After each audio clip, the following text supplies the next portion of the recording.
आज जो विकास हुआ है, रेल का जाल बिछ गया है, हाईवे का जाल बिछ गया है। हम लोग 20 बरस के उम्र तक रेल नहीं देखे थे, आज रेल देख रहे हैं। तो ये मोदी जी का विकास है, ये मोदी जी का विकास है। रेल देखे नहीं थे और रेल का जंक्शन वहाँ बन गया। सर, पत्रकारों को बैन कर दिया कि 14 पत्रकारों के शो में नहीं जाएंगे क्योंकि मोदी जी की ज्यादा तारीफ करते हैं। पत्रकार चौथा स्तंभ है देश का। और विरोधी ये सारे चोर चाह रहे हैं कि मेरी चोरी निकाल देंगे ये पत्रकार, इसलिए बैन किया हुआ है। और इन सारे पत्रकारों को, उस विरोधी को बैन कर देना चाहिए कि उन लोग का कोई बाइट नहीं लेना क्या चाहिए। लग रहा है विपक्ष को कि Sudhir Chaudhary black and white कर देंगे उनका?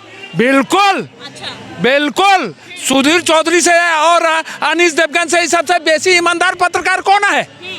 कौन है? कभी महंगाई पे बात करिए न, कभी रोजगार पे बात करिए, कभी बेटी सुरक्षा पे बात करिए इन लोगों ने।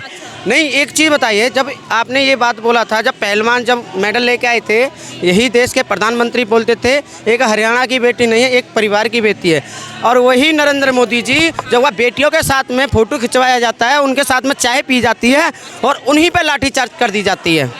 तो क्या बेटी इस देश में सुरक्षित हैं? नमस्कार, मैं हूं श्वेता सिंह, आप देख रहे हैं PS24। देखिए, आपको बता दें कि विपक्ष के गठबंधन ने जिस तरीके से 14 पत्रकार को और बड़े बड़े चैनलों को बॉयकॉट किया है कि हम इनके शो में नहीं जाएंगे। आज हम जनता से मिलते हैं और जानते हैं कि विपक्ष का ये कदम जनता को कितना सही लग रहा है और कितना गलत लग रहा है। क्या नाम है सर आपका? जी, मेरा नाम सूर्य वर्मा है। ये बताइए सर, 14 पत्रकारों को बैन करना सही है कि गलत है? देखिए, बिल्कुल गलत है।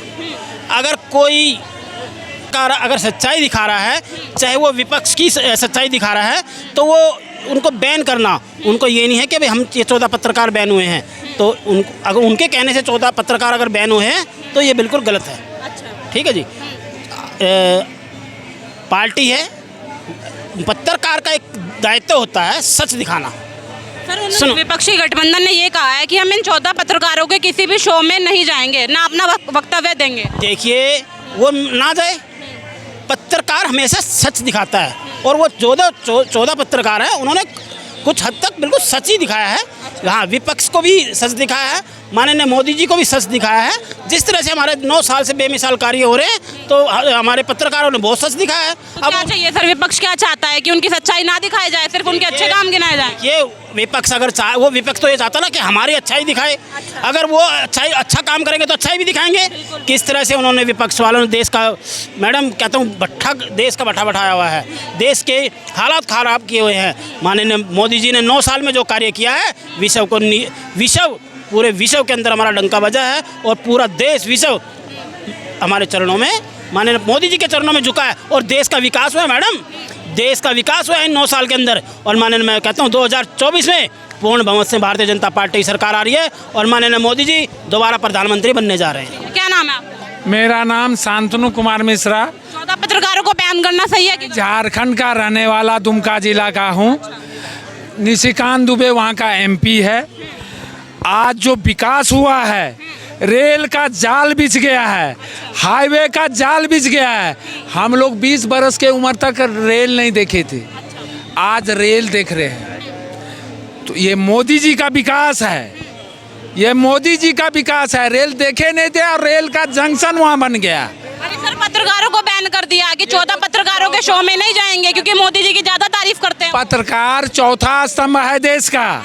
और विरोधी ये सारे चोर चाह रहे हैं कि मेरी चोरी निकाल देंगे ये पत्रकार, इसलिए बैन किया हुआ है। और इन सारे पत्रकारों को, उस विरोधी को बैन कर देना चाहिए कि उन लोग का कोई बाइट नहीं लेना क्या चाहिए। लग रहा है विपक्ष को कि Sudhir Chaudhary black and white कर देंगे उनका? बिल्कुल बिल्कुल। सुधीर चौधरी से और अनीश देवगन से सबसे बेसी ईमानदार पत्रकार कौन है? कौन है जिसको कि बैन कर रहा है?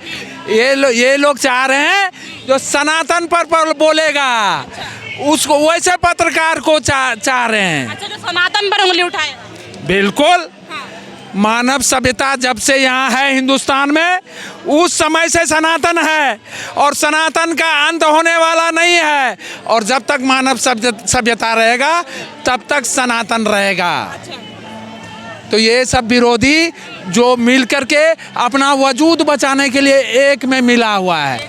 सारे चोर जेल जाएंगे, सारे चोर। क्या नाम हुआ आपका? रोहित राठौर। ये बताइए, इनकी मोहब्बत की दुकान में विपक्ष वालों की सनातन के लिए इतनी नफरत क्यों है? नहीं, सनातन के लिए तो वो एक अपना एक एजेंडा बना रखा उन्होंने। हालांकि सनातन से उन्हें नफरत नहीं होनी चाहिए, क्योंकि हमारी आस्थाओं का विषय होता है सनातन, तो हमारा धर्म है, तो हमें निश्चित तौर पे आस्था का विषय है।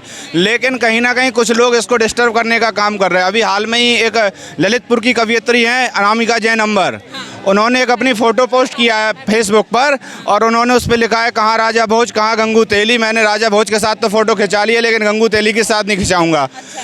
तो ये देखिएगा, जिस जाति से मोदी जी आते हैं खुद, उनकी उस जाति से अनामिका जी को कितना दिक्कत है। उनके साथ फ़ोटो खिंचाने से या उनका नाम के हम उनके साथ नहीं खिंचाएंगे।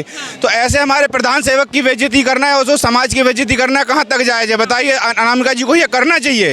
ये तो पूरे तेली समाज की और मोदी समाज की, पूरे हर समाज की बेइज्जती का विषय है। तो ऐसे कुछ लोग ये डिस्टर्ब करना चाह रहे हैं।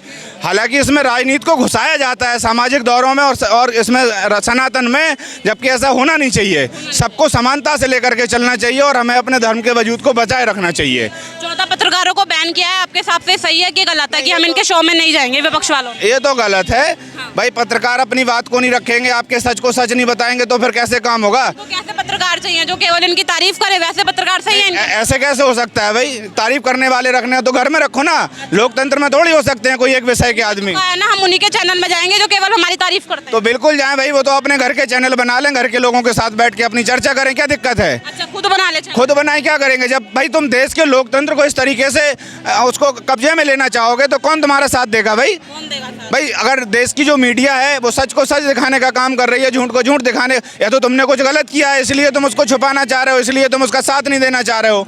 और अगर तुमने सच कुछ नहीं किया है, अच्छा किया सब कुछ, तो आने दो ना सामने, फ्रंट पे बात होने दो ना, खुले मंच पे बात होने दो ना। कोई भी आ जाए, कोई भी पत्रकार, कोई भी मीडिया, सच सच होता है, कौन उसको गलत कर सकता है? सच होता है। बड़ी बात कही आपने। क्या नाम है आपका?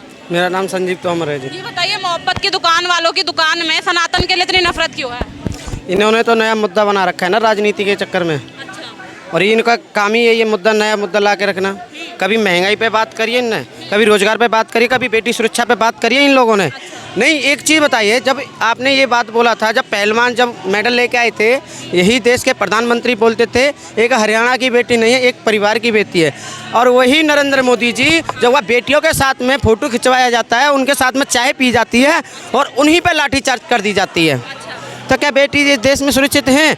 दूसरी बात, जब इनकी डबल इंजन की सरकार है, हरियाणा में भी सरकार है इनकी, मध्य प्रदेश में भी इनकी सरकार है, इन्होंने क्या करा, एक मजदूर अपनी तनख्वाह मांगने जाता है तो उसका जो मालिक है उसकी हत्या करवा दिया जाता है। और आज भी आप देख लीजिए, विश्वविद्यालय दिल्ली यूनिवर्सिटी के सामने वो अपना अर्थी लेकर अपना इंसाफ मांगने के लिए बैठी हैं। क्या सरकार उनको इंसाफ देगी? सर कह रहे राहुल गांधी और सोनिया को तब रोना नहीं आता जब राजस्थान में कोई रेप होता है, तब उनकी सरकार में रेप होता है। देख लीजिए मणिपुर में क्या हुआ था, सुन लीजिए एक मिनट। मणिपुर में जब जिस दिन मणिपुर चल रहा था, सुन लिया भैया, मणिपुर जिस दिन चल रहा था तो नरेंद्र मोदी अमेरिका के दर्शन करने गए थे। उस दिन उन्होंने एक शब्द भी नहीं बोला है। जब अशोक गहलोत ने बात नहीं की, अशोक गहलोत ने क्या बोला है, उन्होंने आरोपियों को पकड़ा नहीं गया था। बताइए आप बेबावत में देख लीजिए, बेबावत में क्या हुआ है, जवाब दीजिए इनकी बात। मैम, अभी हमारे बड़े भाई ने एक बात उठाई है कि मणिपुर का, इन्हें वास्तविकता मणिपुर की पता है आपको? क्या वास्तविकता मणिपुर की? मुझे एक वास्तविकता बता देंगे ना, मैं जैसे बोलोगे ऐसे करूँगा। वास्तविकता मणिपुर में क्या चल के आ रहा है? मणिपुर में क्या हुआ है बताओ। दंगा जो हुआ है जगाइए, सुन लीजिए।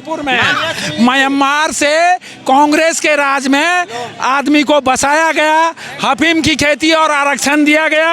आज घाटी वाले को अगर वहाँ के हाई कोर्ट ने आरक्षण दे दिया तो उससे कांग्रेसियों का दिमाग फट रहा है। सारे दिक्कत हो रही है कांग्रेसियों को, बताइए। देखिए सुन लीजिए, इन्होंने जो प्लीज जो मैंने क्वेश्चन पूछा, मणिपुर का मेन मुद्दा ये है, वहाँ पे दो जातिगत होती हैं, एक एससी और एक जनरल की कैटेगरी की है। जितनी भी सारी वो लोग हैं जो वहाँ पे क्रिश्चियंस हैं वो एससी में हैं और जिस जनरल कैटेगरी है हिंदूज में वो सब है।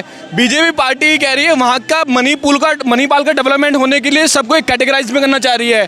तो इसलिए कुछ वहाँ के लोकल लोगों को जो नहीं चाहते कि वहाँ का डेवलपमेंट हो वो वहाँ पर दंगा भड़का रहे हैं। मेन मुद्दा वहाँ का वो है, जो कि कांग्रेसी वहाँ जा रहे हैं और जो वो रही बची कसर वो पूरी की है वहाँ पे। ये बताइए मुझे 5 स्टार होटल में 250 रुपए की चाय पीने वाले बेरोजगारी और महंगाई पे बात कैसे कर लेते हैं? मैम बेरोजगारी क्या समझते हो? बेरोजगारी कहाँ पे है? मैं नहीं समझता बेरोजगारी। मैं 22 में पास आउट था, मुझे 22 के 1 महीने बाद नौकरी मिल गई थी। मैं नहीं समझता बेरोजगारी है। बंदों में lack of confidence, lack of skills और लैक ऑफ नॉलेज की कमी है, जिसकी वजह से लोगों को आज भी काम नहीं मिल पा रहा। काम कहाँ कमी है? मैं देखता हूँ आज अपने सोशल नेटवर्क में देखता हूँ इतनी वैकेंसी निकली होती हैं, वहाँ लोग फुलफिल नहीं कर पा रहे हैं। तो मुझे नहीं लगता कि यहाँ पे बेरोजगारी की कमी है। एक पैसा घूस नहीं इस राज्य में नौकरी मिलने में, एक पैसा घूस नहीं। जितने बहाली हुए सारे से पूछिए कि बिना एक पैसा लिए हुए सब का बहाली हुआ। उनके राज में लालू यादव ने जमीन ले करके नौकरी दी, जमीन लेकर के नौकरी, जमीन ले करके। ईडी का चार्ज हो गया उसके पे तेजस्वी पर।